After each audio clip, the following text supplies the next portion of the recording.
আমরা ৭২ সালের আধিপত্যবাদের চেতনা বিরোধী।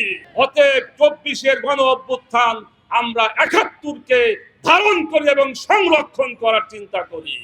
নির্বাচনের আগে বিএনপির চেয়ারম্যান বর্তমান প্রধানমন্ত্রী জনাব তারেক রহমান সাহেব উনি গণভোটে হায়ের পক্ষে ভোট চেয়েছিলেন। তাহলে একই মুখে দুই কথা।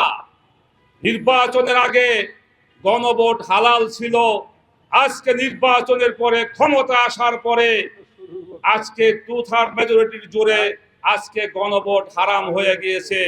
অতএব বিএনপির এই দ্বিচারিতা এবং জনগণের সাথে বিশ্বাসঘাতকতা এটা আমরা বুঝে ফেলছি, জনগণ বুঝে ফেলছে।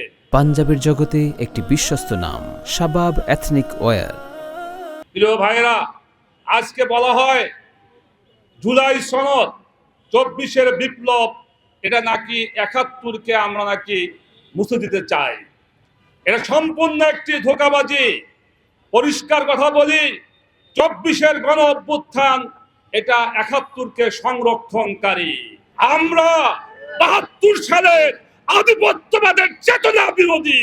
অতএব ২৪-এর গণ অভ্যুত্থান আমরা ৭১-কে ধারণ করি এবং সংরক্ষণ করার চিন্তা করি।